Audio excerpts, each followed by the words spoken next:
My husband patted my back and said, "The only reason you're a talent scout is because you're talentless." It hurt. My husband knew I'd wanted to be a singer, but after years of my family telling me that my voice was like a cat being dragged up the highway, I gave up. Instead, I became a talent scout hoping to help others live out their dreams. But it's been a struggle lately. The last 3 artists I'd brought to the agency had either fizzled out or voluntarily left to focus on other things, while I spent 18 months crawling from place to place looking for the next big star. My boss constantly called me to his office asking for progress. "Look, I like you. You're passionate and driven. But that won't cut it anymore. This is your last month." It was heartbreaking. And even worse, when I told my husband Duncan all about the problem, he just shrugged. "Perfect. Maybe then you can finally quit and just be the perfect housewife." When I said I didn't want to be a housewife, he sighed and looked at me like I was being silly. "Honey, you make less than a waitress. At this point, we'd probably make more money selling pictures of your feet." He laughed. I frowned. I hated whenever he made jokes like that. But honestly, I started wondering if he was right. Maybe this wasn't just some slump. This was the end of a dream. But then it happened. Just as I was taking a break from scouting, I found my diamond in the rough on stage at a tiny black box theater. I watched an actor walk up to a mic and absolutely crush it on stage. The 3 people in the audience, including me, we just couldn't take our eyes off him. He had it all. The presence, the raw emotion, a voice that commanded the empty room like it was a packed house. After the show, I ran up to him instantly, handing him my business card. At first, he pushed it away, saying it was just a hobby. "You're too talented to box yourself in like this. I mean, can you imagine standing there in a crowd of 100 people all waiting for your performance? I can guarantee I'll bring you there." The guy, Nicholas, stared at the card. "You've convinced me. I'll call you," he said, slipping the card in his pocket. I was excited. When I got home, I gushed about it all to my husband, Duncan. "This is it," I grinned. But instead of being supportive, Duncan sighed and gave me a condescending smile. "Look, I don't want you getting your hopes up over nothing, but honestly, you've never really been a good talent scout. And it's sad since the only reason you're even a talent scout and not an actual celebrity is because you're talentless. And that's okay. I still love you. But honey, don't you think it's time to think about a more stable career instead?" Normally I'd take the hurt and put it away for another day. But this time it hit me hard. I looked at the man I'd spent 6 years with and saw him clearly for the first time. "You're absolutely right. I should focus on my career," I said calmly. That night I made 2 decisions. I left Duncan and bet everything I had on Nicholas. I moved out immediately and crashed on my friend's couch in her studio apartment. For 4 weeks, I watched my savings drain away. Nicholas's first 2 big auditions led nowhere. No callbacks? Nothing. I was down to my last dollars, eating ramen every night, taking random freelance gigs just to cover the costs of his acting coach. But then Nicholas landed a supporting role for an independent film. A small party for a movie with a tiny budget. But the result instantly skyrocketed Nicholas towards stardom. The film received major praise. His performance got incredible reviews from critics, and suddenly my phone wouldn't stop ringing. Casting directors wanted to meet him. Within months, he'd booked 3 commercials and a lead role in a streaming series.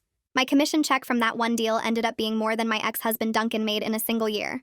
I used it to get my own apartment and pay off every cent of debt I had. Over the next year, I signed 3 more actors off the momentum from Nicholas's success. He won Best Actor at an international film festival. Meanwhile, I heard through friends that Duncan was falling apart. Apparently, he'd been secretly taking creative and marketing strategies based on my knowledge of the entertainment industry.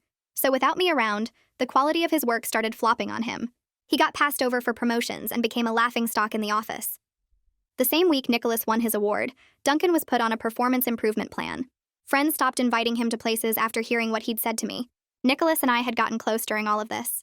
He'd take me to dinner after long days, make me laugh, and remind me why I loved this industry. Somewhere along the way, it had shifted from professional to something more than friends, but things didn't stop there. Nicholas heard about my dream as a singer, and about how my ex-husband called me talentless, and encouraged me to challenge it. "You have the talent, and you know this industry. What's stopping you?" He dragged me into a studio session and collaborated on a track together. When it released, it immediately caught attention. Critics praised my vocals and lyrics. And now, on the first night of my concert, I saw my ex in the front row of the crowd.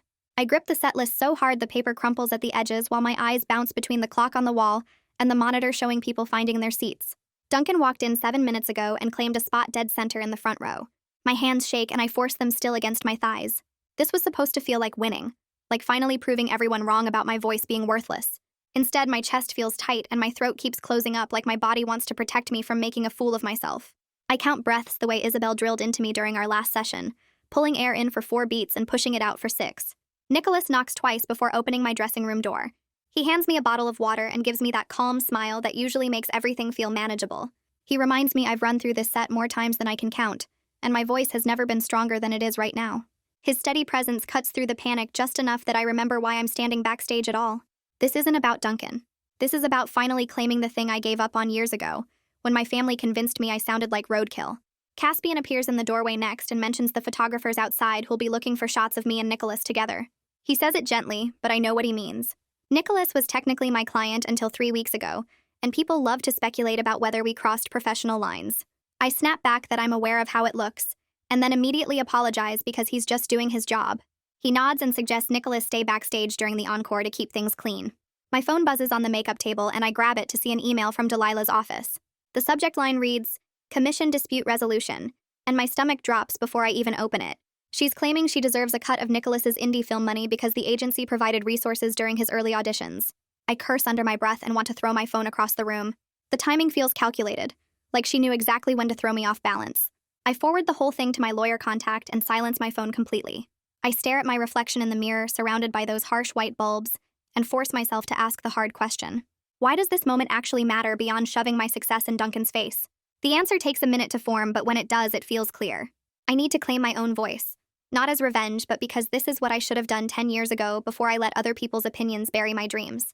This performance is about believing I deserve to be heard, not about proving Duncan was wrong to call me talentless.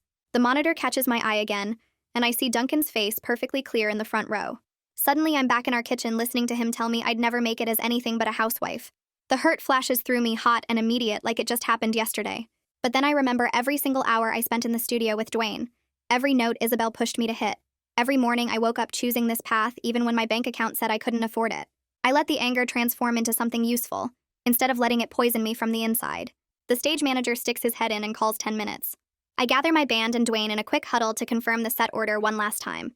We establish a hand signal I can use if my nerves spike mid-song, just touching my ear twice if I need an extra breath between verses. They built flexibility into the arrangement specifically for moments like this.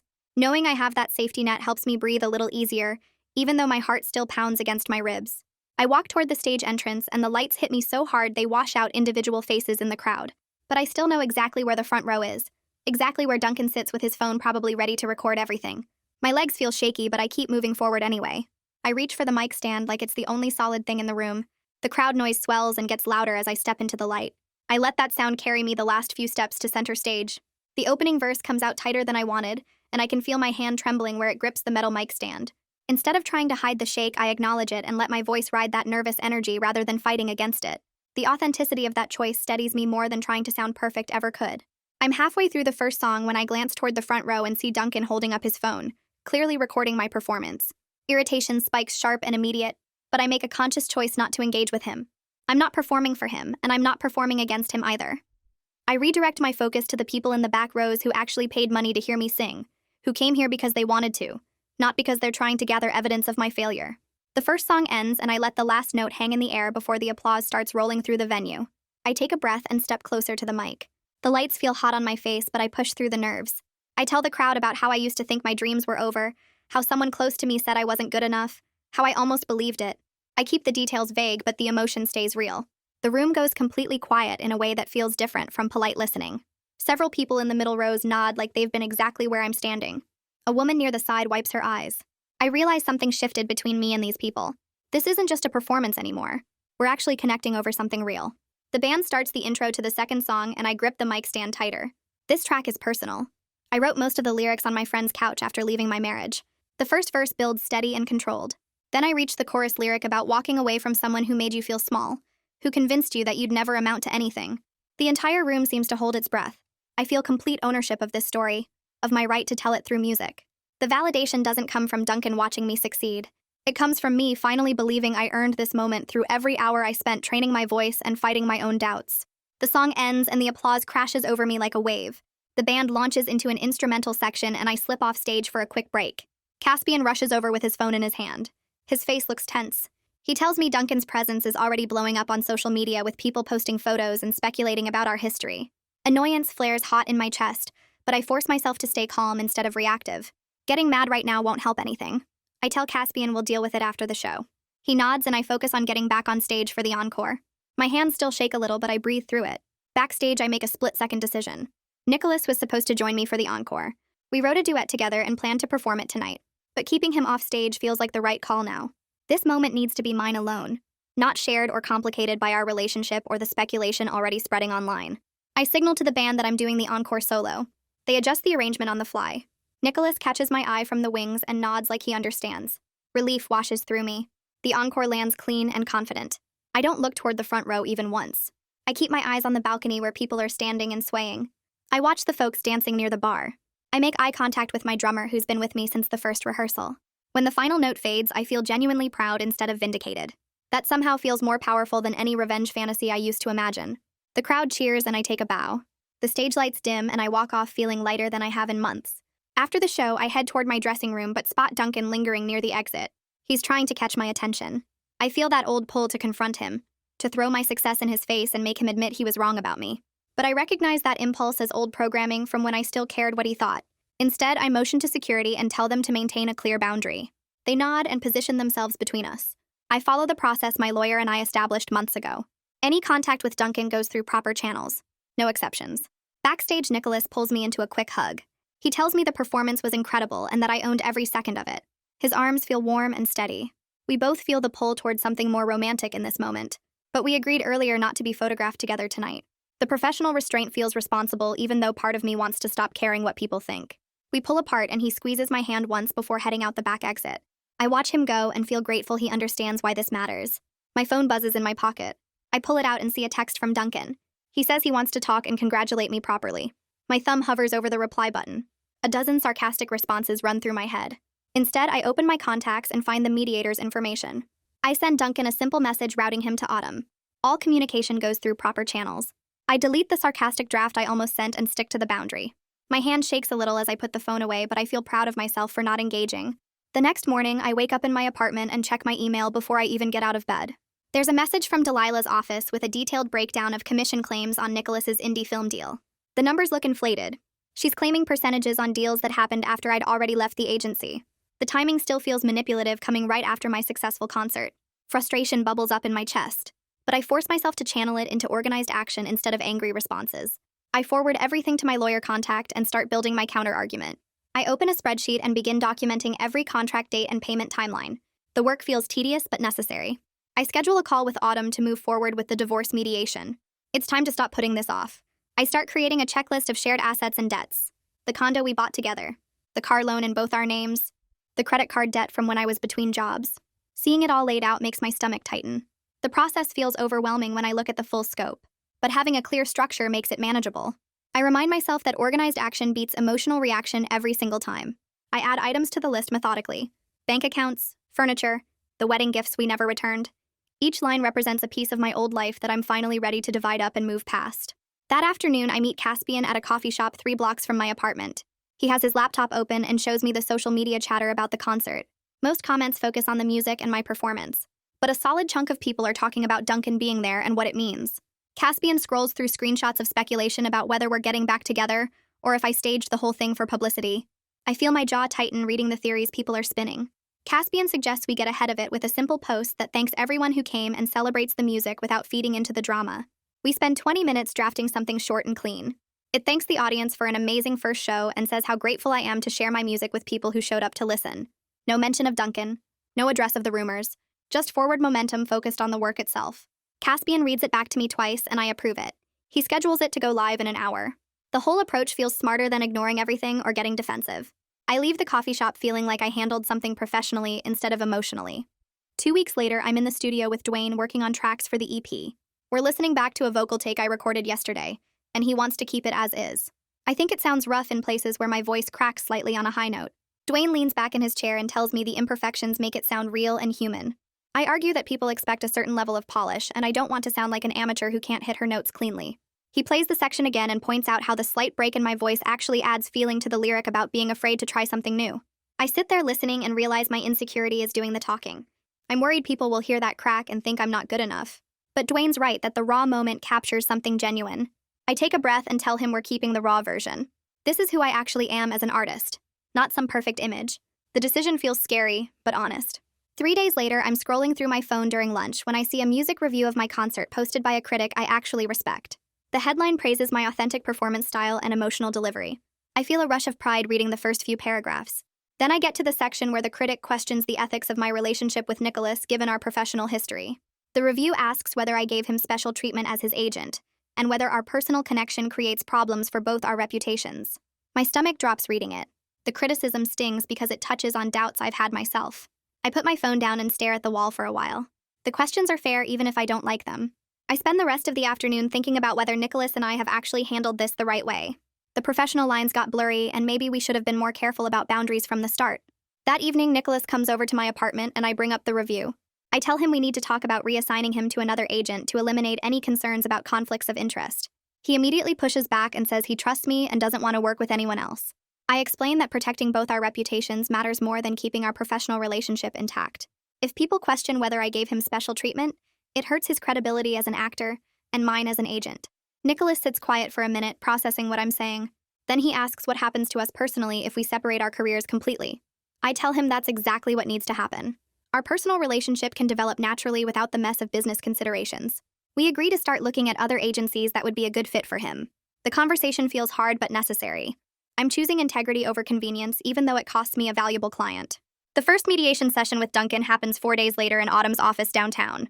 I arrive 10 minutes early and sit in the waiting area trying to steady my nerves. Duncan shows up right on time, looking uncomfortable in a button-down shirt he probably ironed that morning. Autumn brings us into a conference room and reviews the ground rules for mediation. She keeps her tone neutral and professional.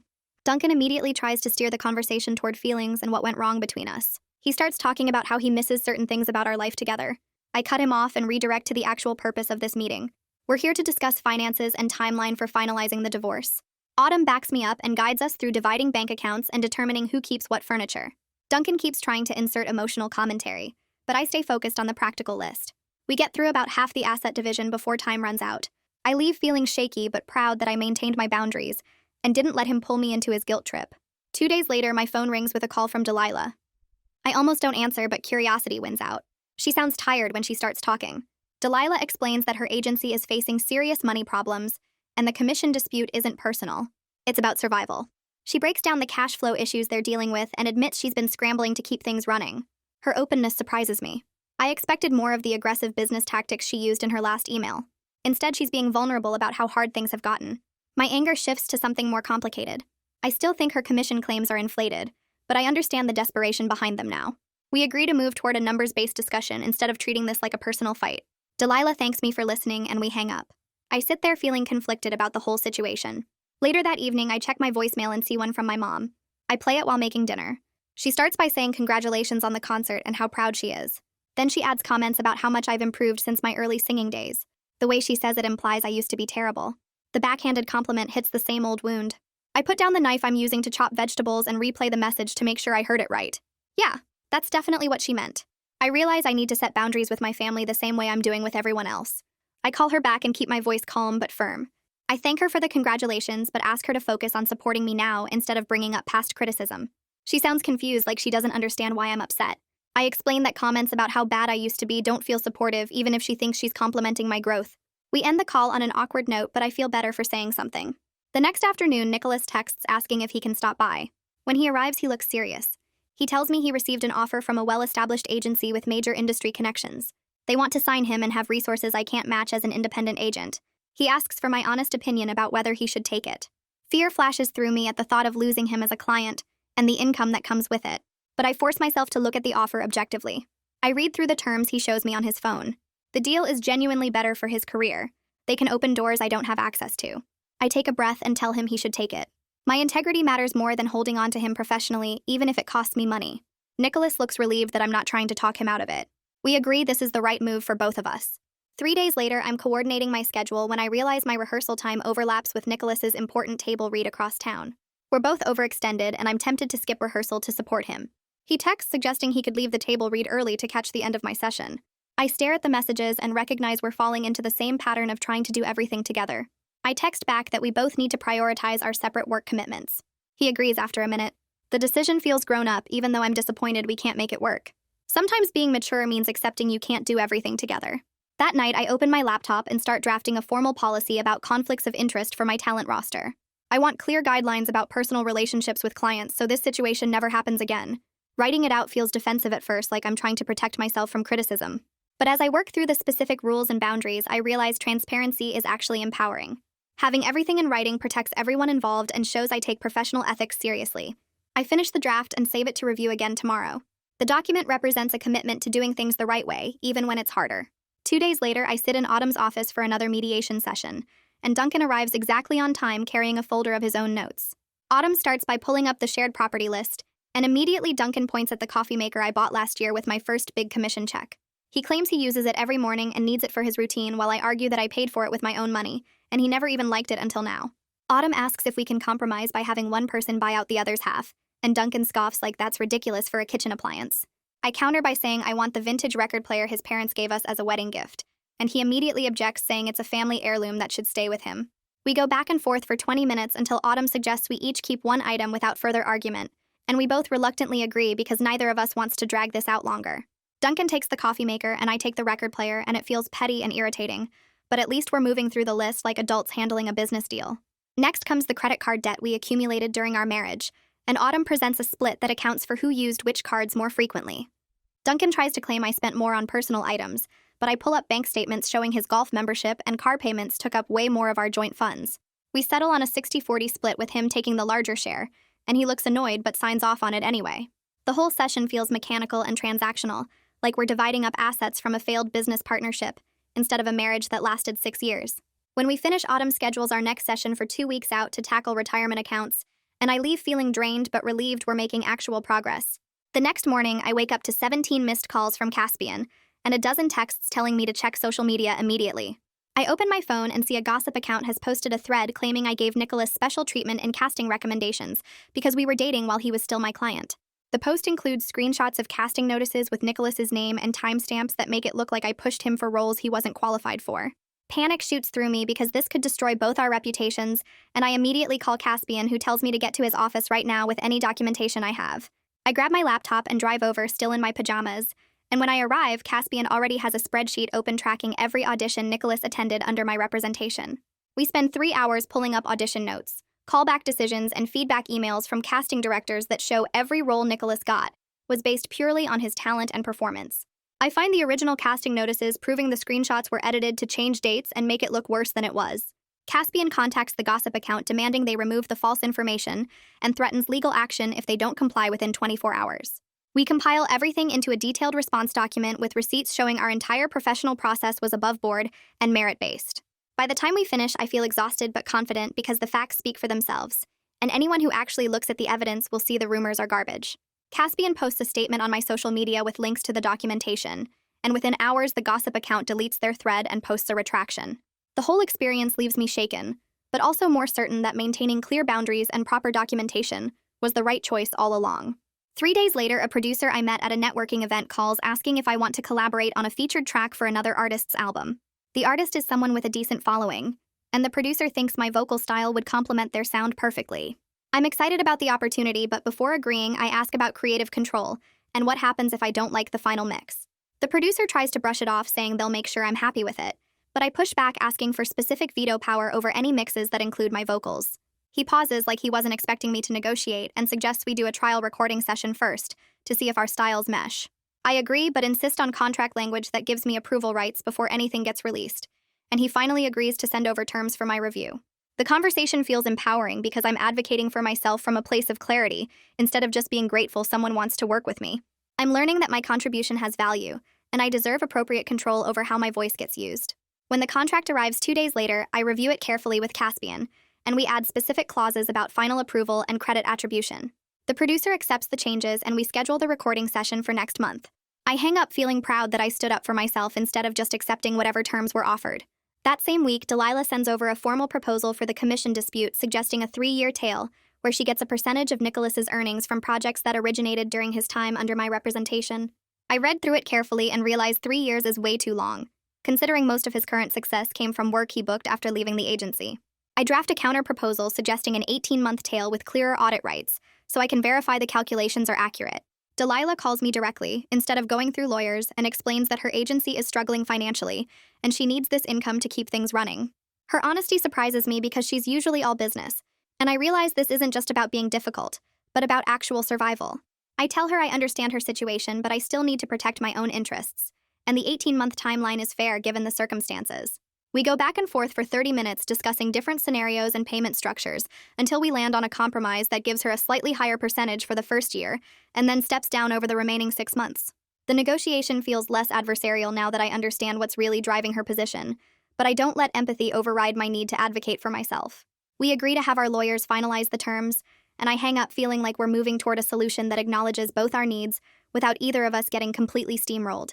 2 weeks later, I'm supposed to fly out for my first small out-of-town show in a city 3 hours away by plane.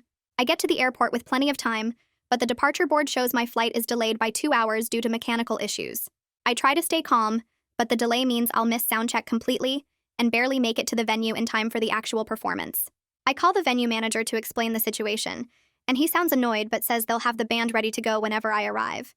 The flight finally boards 3 hours late, and I spend the entire time reviewing my set list on my phone and trying not to spiral into anxiety about performing without proper preparation. When I land, I grab my bag and rush to get a rideshare straight to the venue, arriving 40 minutes before showtime. The band is already set up, and I do a quick mic check, but there's no time to run through anything or adjust the sound levels properly. I feel frazzled and underprepared walking into the dressing room to change, but I force myself to focus on trusting my rehearsal preparation to carry me through. The whole experience tests my ability to stay composed under pressure, and I realize flexibility matters more than perfect conditions. During the show, everything seems to be going smoothly until halfway through my third song when my mic suddenly cuts out completely.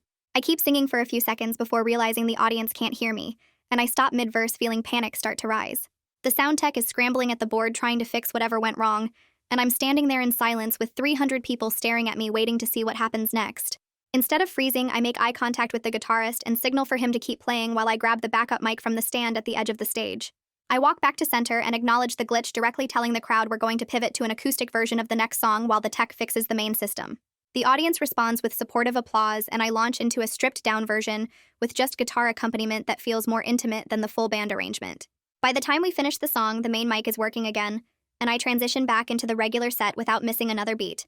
The moment that could have been embarrassing becomes a connection point instead, and several people come up after the show specifically mentioning how much they loved the acoustic pivot.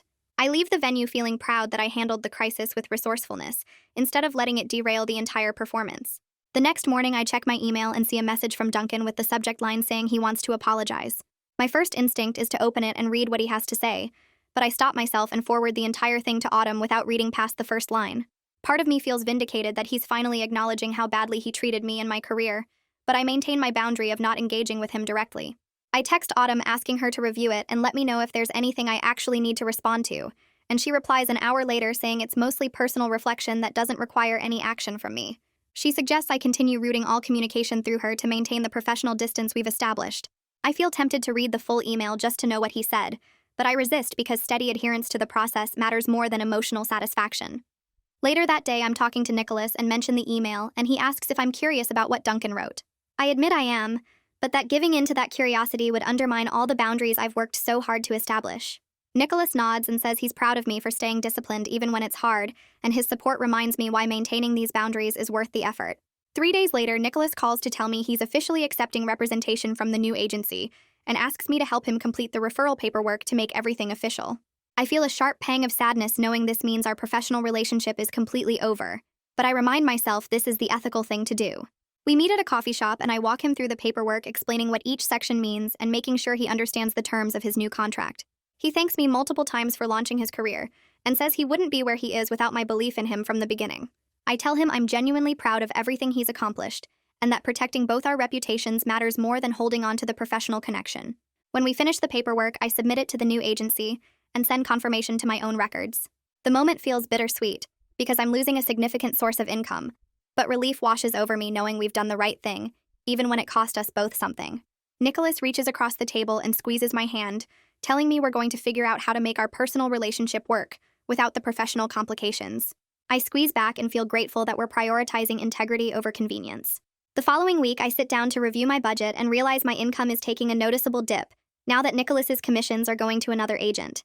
I had been counting on that steady revenue stream to upgrade my recording equipment, and now I need to postpone those purchases indefinitely.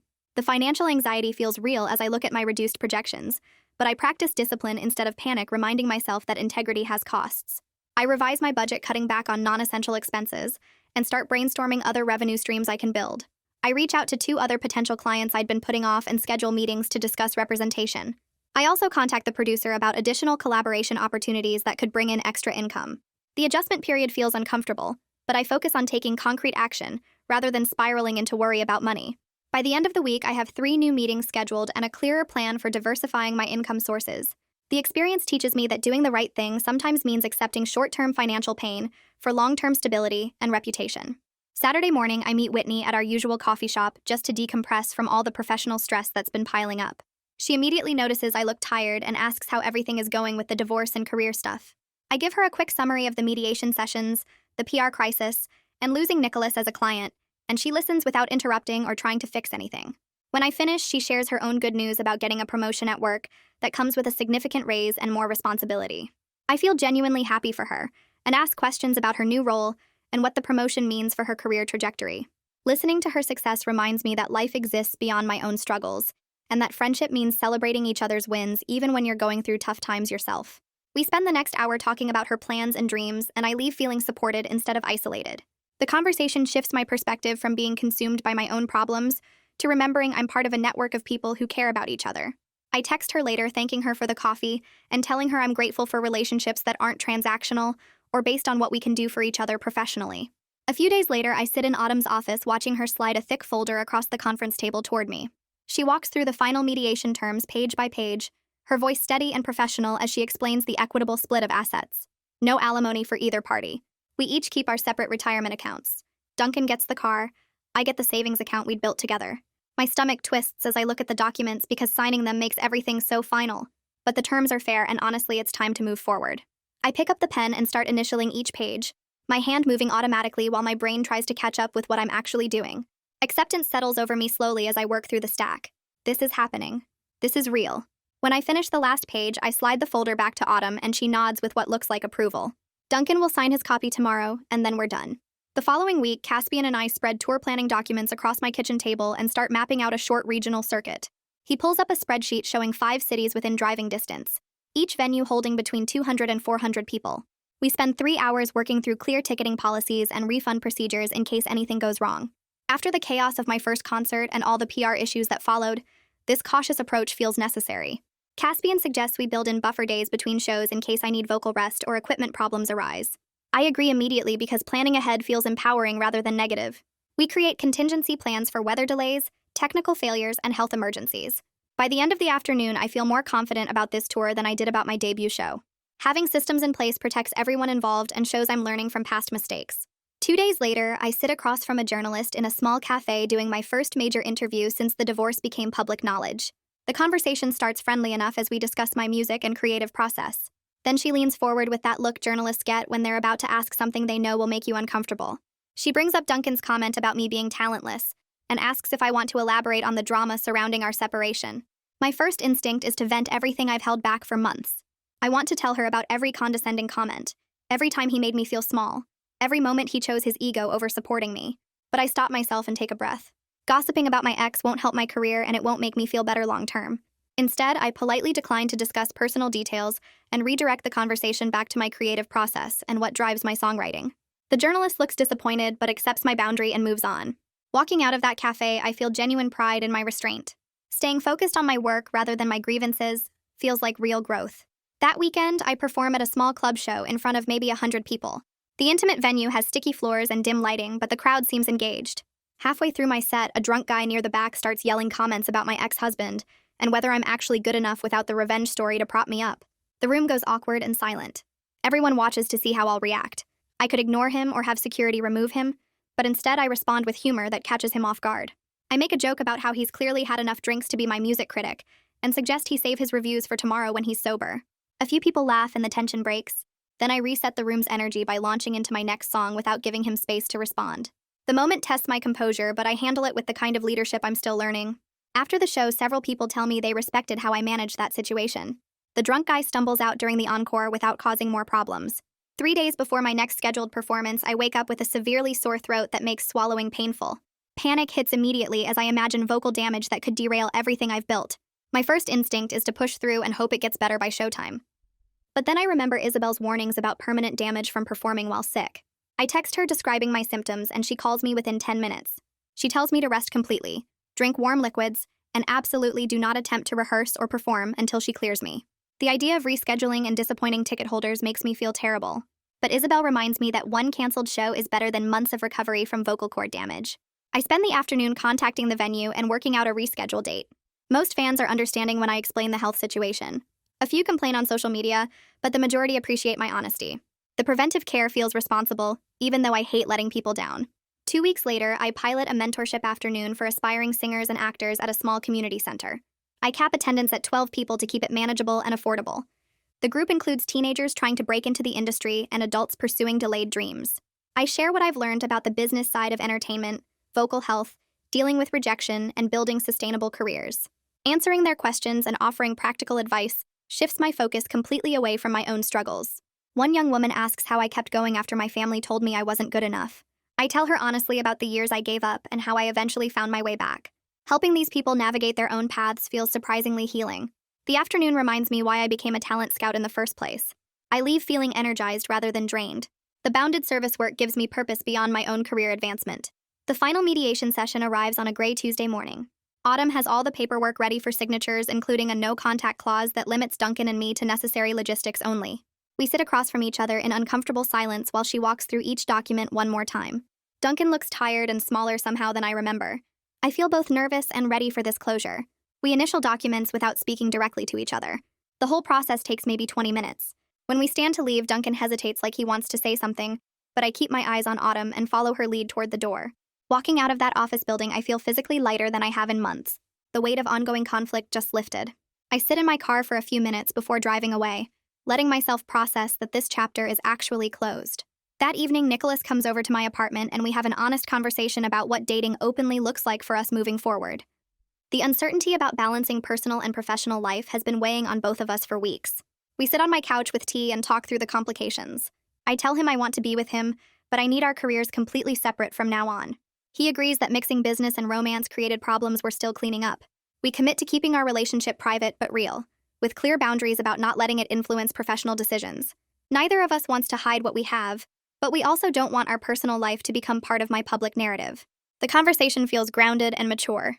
We agree that our relationship works best when it's not complicated by business considerations. By the end of the night, we both feel more secure about moving forward together. The next morning, I wake up to an email from an independent distributor offering a deal for my music. The advance is modest, maybe enough to cover 3 months of expenses, but the revenue splits look fair and sustainable. I immediately forward the offer to both Caspian and Dwayne instead of trying to evaluate it alone. We schedule a call for that afternoon to review every detail. Caspian points out clauses about creative control that I would have missed. Dwayne raises questions about distribution rights and streaming percentages. The collaborative approach helps me see aspects of the deal I wouldn't have considered on my own. Having their input makes me feel supported rather than isolated. We identify a few points to negotiate, but overall the offer seems solid. I feel grateful that I've built a team I can trust with these decisions. 2 days later, Delilah and I finally sit down to resolve the commission dispute that's been hanging over everything. I bring my lawyer's notes and she brings her agency's financial records. We spend an hour going through the timeline of Nicholas's early career and which resources came from where. The conversation starts tense but gradually shifts toward problem-solving rather than accusations. We agree on a clear 18-month tail for commissions with written audit rights that protect both parties. Delilah admits her agency's cash flow problems, and I acknowledge that she did invest resources in Nicholas's initial development. We find middle ground that feels fair without either of us getting everything we wanted. By the end of the meeting, we're both relieved to have reached a solution. I leave her office feeling like we handled this as professionals who respect each other despite our disagreements. The resolution doesn't erase the tension, but it closes the dispute without burning bridges or compromising my integrity. 3 weeks later, I walk into the courthouse carrying a folder with all the final paperwork for the divorce. The waiting room has hard plastic chairs and fluorescent lights that make everything look washed out and tired.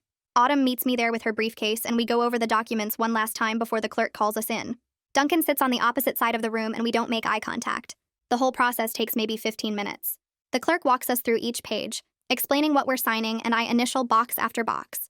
My hand moves automatically across the paper, signing my name next to Duncan's signature that's already there.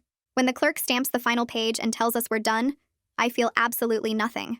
I shake Autumn's hand, thank her for everything, and walk straight to my car without looking back. Once I'm alone in the driver's seat, I start crying. Not the angry tears from months ago, but something deeper and sadder. I cry for the 22-year-old version of me who thought this marriage would work. I cry for all the dinners where I pretended his comments didn't hurt. I cry for the years I spent making myself smaller to fit into his idea of who I should be. The grief feels real and heavy, even though I wanted this outcome. After 20 minutes, the tears stop, and I just sit there staring at the courthouse building. Then I get out of the car and start walking. There's a small park 2 blocks away, and I head there without planning to. The walk feels good. My legs move, and the cool air hits my face, and slowly I notice this weird lightness spreading through my chest. It's like I've been carrying something heavy for so long that I forgot it was there, and now suddenly it's gone. I sit on a bench for a while watching people walk their dogs and kids play on the swings. Everything looks normal and ordinary, and somehow that makes me feel better. I'm not drowning anymore. I'm just here, sitting in a park, officially divorced, and somehow that feels okay. The next morning, I wake up to an email from Autumn forwarding a message from Duncan. He's asking her to pass along that he's started seeing a counselor and has requested a transfer to a different team at his company. The message is short and factual. No emotional appeals or requests to talk. My first reaction is suspicion. Is this genuine, or is he trying to look good for some reason? Is this about actually changing or just damage control for his reputation? I read the message 3 times looking for hidden meanings or manipulation. But then I stopped myself. His choices aren't my problem anymore. Whether he's being real or strategic doesn't matter because I don't have to figure it out. I type a brief response to Autumn saying I acknowledge the message and wish him well from a distance. The words feel stiff and formal, but that's appropriate. I'm not his wife anymore. I'm not his friend. I'm just someone who used to know him, and cautious respect is all I owe him now. I hit send and close my laptop. Whatever Duncan does with his life going forward is his business, not mine. 2 weeks later, I stand backstage at a venue in a city 3 hours from home, getting ready for the first date of my regional tour. The promoter told me they sold 300 tickets, which feels both exciting and terrifying. That's 300 people who paid money to hear me perform. The show goes well. My voice holds steady through the whole set, and the crowd responds to every song. During the break between my set and the encore, I walk past the merchandise table and notice people crowding around it. By the end of the night, the venue manager tells me we ran completely out of t-shirts. I feel genuinely proud of the turnout. 300 tickets isn't a stadium show, but it's real and sustainable. I make a note to order more merchandise for the next shows and adjust the inventory based on what actually sold instead of what I hoped would sell. The balanced response feels right.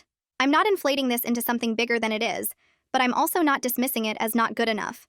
I'm learning to evaluate success realistically, to see what's actually happening instead of what I want to be happening, or what I'm afraid is happening. A week later, a journalist publishes a profile about my career in a mid-level music magazine. I read it 3 times. The article covers my journey from talent scout to performer, including the whole story with Nicholas. But it doesn't shy away from the complicated parts. The journalist asks direct questions about the ethics of dating someone who used to be my client. She discusses the commission dispute with Delilah and how that created tension in the industry. She quotes anonymous sources who questioned whether I handled everything appropriately. My first reaction is defensiveness. I want to call the journalist and argue with the framing. I want to explain all the context she's missing. But then I keep reading and realize she's not attacking me.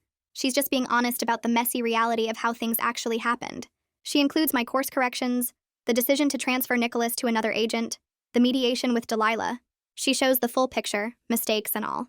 By the end of the article, I realize being seen fully, flaws included, actually feels more authentic than a puff piece that pretends everything was perfect. The nuanced coverage makes me more credible, not less. People can see I'm a real person trying to do the right thing, not some perfect success story. 3 shows into the tour, I'm backstage doing vocal warm-ups when the stage manager tells me someone's here to see me. I walk out and there's my younger sister standing awkwardly near the dressing room door. We haven't talked much since I left Duncan. She was one of the family members who used to make comments about my voice sounding like a dying animal. Seeing her here catches me completely off guard. She doesn't say anything at first, just steps forward and gives me a brief hug. The gesture feels stiff but genuine. We stand there for a few seconds and then she pulls back. The words that come out are simple and careful. She tells me the show was good. I tell her thanks for coming. We exchange a few more awkward sentences about how she heard about the tour and decided to drive out. Neither of us mentions the past or the years of criticism.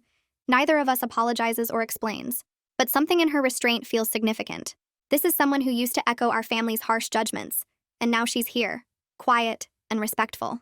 I sense the possibility of tentative peace between us. Not forgiveness exactly, and definitely not forgetting, but maybe a small opening towards something different. Nicholas's streaming series premieres on a Thursday night, and the reviews start rolling in immediately. Critics praise his performance, the writing, the whole production.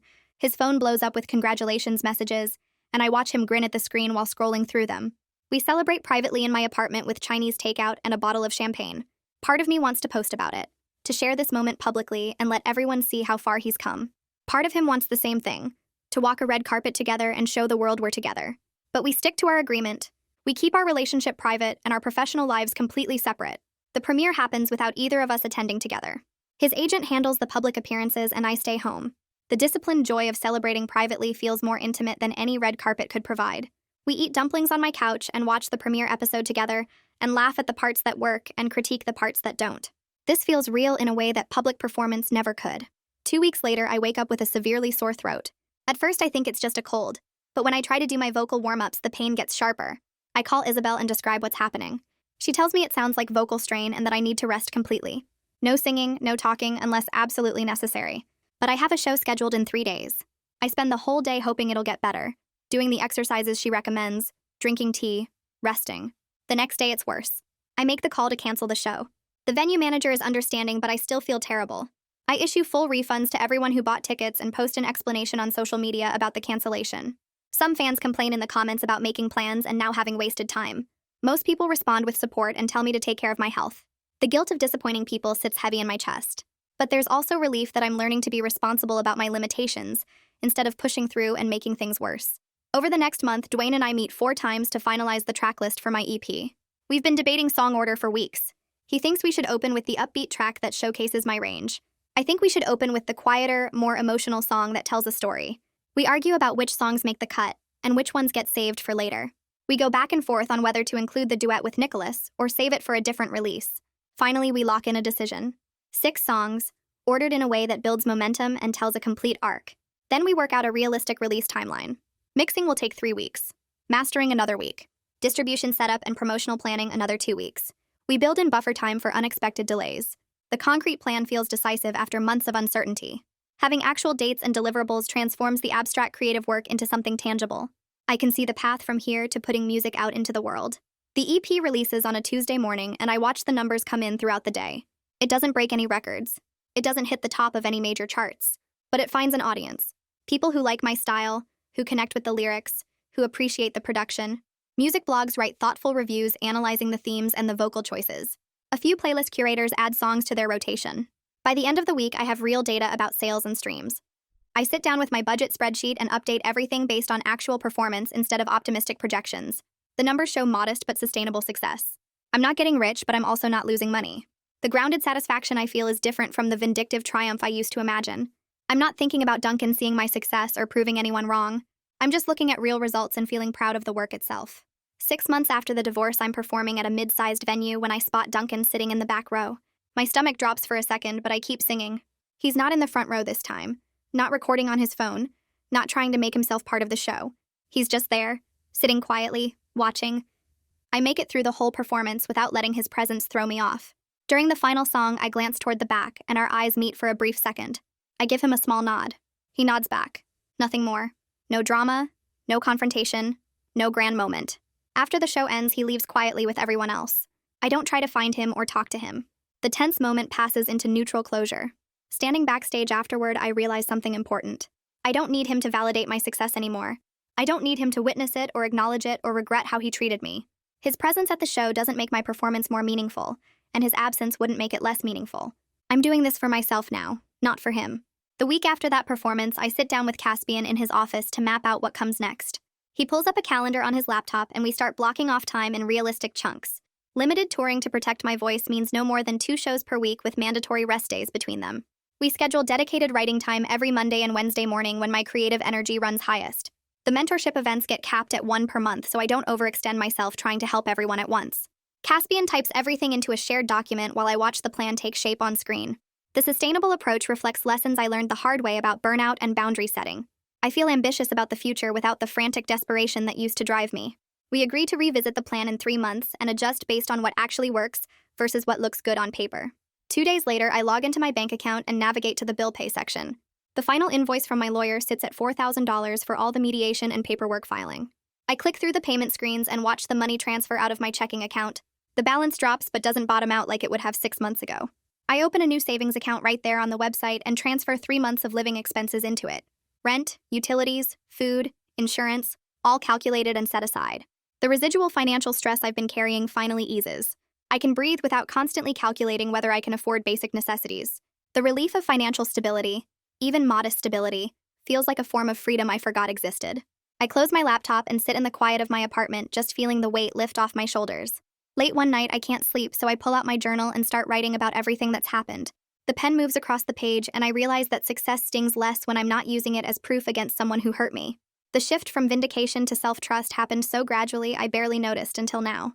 I write about Duncan and the concert and realize I don't feel the same burning need to prove him wrong anymore. I'm building a career because I love the work, not because I need to show him I'm not talentless. The words fill 3 pages before I notice how much time has passed. I read back over what I wrote and see the pattern clearly for the first time. Every good thing that happened felt hollow when I was doing it to prove someone wrong. But now when I write a song or book a show, it feels real because I'm doing it for myself. I close the journal and set it on my nightstand, feeling lighter than I have in months. My hometown show gets scheduled at a small venue where I used to watch local bands before I moved away. The sound system glitches twice during my set, cutting out completely in the middle of a verse. I keep singing through it until the tech gets it working again. Later, I forget the lyrics to a new song I've only performed 3 times before. My mind goes blank, and I have to hum through a few bars while the words come back to me. The crowd stays warm and engaged throughout every mistake. They clap between songs, and a few people sing along to the ones they know. The imperfect moments don't ruin the performance. They make it human and real. I leave the stage feeling content rather than critical.